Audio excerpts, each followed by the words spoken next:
आज के इस विश्लेषण में हम एक बेहद दुस्साहसिक सैन्य अभियान को डिकोड करेंगे।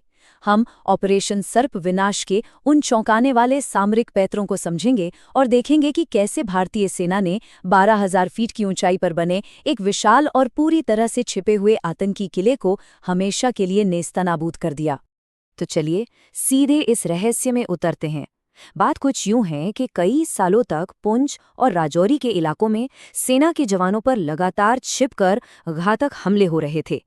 लेकिन सबसे ज्यादा हैरान करने वाली बात ये थी कि बॉर्डर पर घुसपैठ की कोई भी रिपोर्ट दर्ज नहीं थी। ऐसा लग रहा था मानो सेना किसी ऐसे अदृश्य दुश्मन से लड़ रही है जो हवा से प्रकट होता है और हवा में ही गायब हो जाता है। जब सच्चाई सामने आई तो सच में रोंगटे खड़े कर देने वाली थी। ये कोई मुट्ठी भर लोग नहीं थे। लश्कर-ए-तैयबा, अल-बद्र और जैश-ए-मोहम्मद जैसे 3 सबसे बड़े आतंकी संगठनों ने मिलकर लगभग 350 उच्च प्रशिक्षित लड़ाकों की एक पूरी की पूरी फौज हिलकाका के घने जंगलों में गुप्त रूप से बसा दी थी। अब इस टाइमलाइन पर गौर कीजिए तो तस्वीर और साफ होगी। ये सब 1999 में शुरू हुआ, जब भारतीय सेना का पूरा ध्यान 300 किलोमीटर दूर कारगिल युद्ध पर लगा था। तब इन आतंकियों ने उस स्थिति का पूरा फायदा उठाया। उन्होंने कई साल लगाकर 150 किलोमीटर लंबा एक ऐसा नेटवर्क तैयार कर लिया जिसमें भारी हथियारों और कंक्रीट के बेहद मजबूत बंकर शामिल थे, ताकि वो भयानक सर्दियों को भी आसानी से काट सके। और यहीं से हमें मिलता है इस कहानी का पहला बड़ा सुराग, सर्दियों में खच्चरों का रहस्य। इंटेलिजेंस एजेंसियों का माथा तब ठनका जब उन्होंने राजौरी और पुंछ के निचले बाजारों में एक अजीबोगरीब हलचल नोटिस की। कुछ अनजान लोग सर्दियों के ठीक पहले खच्चरों को मुंह मांगी कीमत देकर खरीद रहे थे। ये बहुत ही अजीब था, क्योंकि बर्फबारी शुरू होने से पहले स्थानीय बकरवाल लोग तो अपनी आवाजाही एकदम कम कर देते हैं। तो फिर इतनी भारी डिमांड क्यों? असल में ये बेमौसम मांग सीधे तौर पर आतंकियों की सप्लाई चेन का हिस्सा थी। और यही रोल आता है इन OGWs यानी ओवरग्राउंड वर्कर्स का।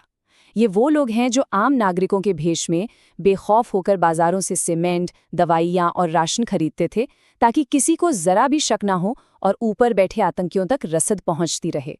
सेना को सबसे बड़ी कामयाबी तब मिली जब रात के अंधेरे में एक सप्लाई रूट पर जाल बिछाकर एक आतंकी को जिंदा पकड़ा गया। पूछताछ के दौरान उसने जो कबूला वो वाकई डराने वाला था। उसने कहा, हम तो सिर्फ मोहरे हैं, असली फौज तो ऊपर है। पहाड़ों के ऊपर एक ऐसा अभेद्य कंक्रीट का किला था जहां सैकड़ों विदेशी लड़ाके छिपे बैठे थे।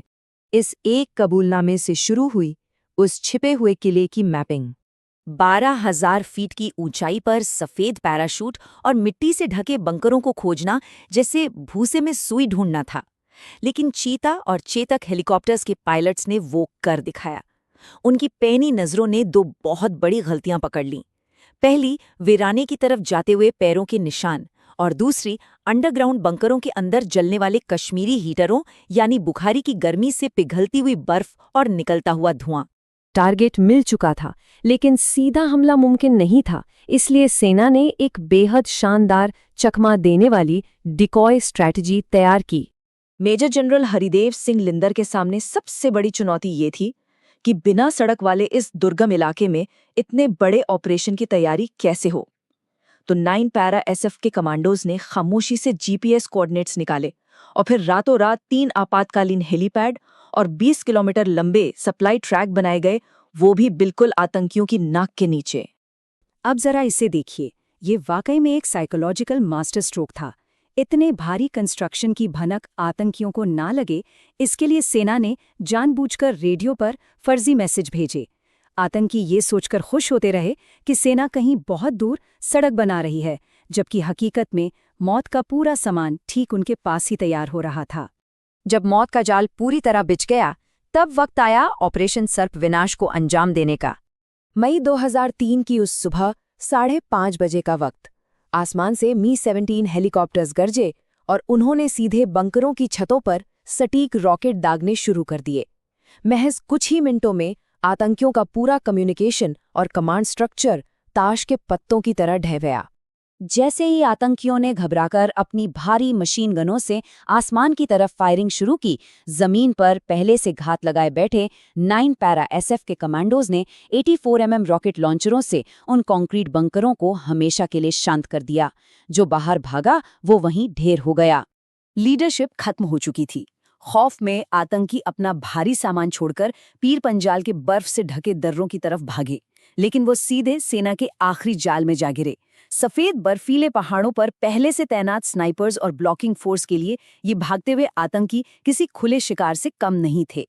लड़ाई तो खत्म हो गई, लेकिन इसके बाद जो खुफिया नेटवर्क का पर्दाफाश हुआ, वो असल में आंखें खोलने वाला था। इस पूरे ऑपरेशन में करीब 60 से 70 खूंखार आतंकी मारे गए।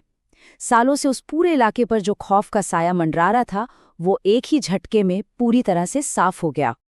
अब जरा बरामद हुए सामान की लिस्ट पर नजर डालिए। 7,000 किलो राशन, पानी के बड़े टैंक, भारी जनरेटर और एडवांस मेडिकल किट। इससे एक बात तो साफ थी कि ये कोई छोटा मोटा या अस्थायी कैंप नहीं था। ये सालों तक टिके रहने और एक लंबी जंग लड़ने के लिए बनाया गया पूरा का पूरा मिलिट्री बेस था। लेकिन हथियारों के जखीरे से भी ज्यादा खतरनाक चीज थी वहां मिली खुफिया जानकारी। मलबे से एक डायरी मिली जिसमें गद्दारों की फंडिंग का पूरा काला चिट्ठा था, और जो सैटेलाइट फोन मिले उनकी कॉल डिटेल्स ने तो होश ही उड़ा दिए। ये ताती सिर्फ पाकिस्तानी नहीं, बल्कि गुजरात, उत्तर प्रदेश, तमिलनाडु और केरल जैसे राज्यों में बैठे स्लीपर सेल्स के सीधे संपर्क में थे। ऑपरेशन सर्वविनाश यकीनन एक मास्टर स्ट्रोक था, जिसने पीर पंजाल की पहाड़ियों को साफ कर दिया। लेकिन जाते जाते जरा इस बात पर गौर कीजिए, अगर पहाड़ों की 12,000 फीट की ऊंचाई पर 150 किलोमीटर लंबा एक पूरा किला सालों तक दुनिया की नज़रों से छिपा रह सकता है, तो हमारे और आपके बीच इन भीड़-भाड़ वाले शहरों में ना जाने ऐसे कितने स्लीपर सेल नेटवर्क आज भी अनजाने में काम कर रहे होंगे। ये सवाल खौफनाक भी है और ज़रूरी भी। आज के इस विश्लेषण में बस इतना ही।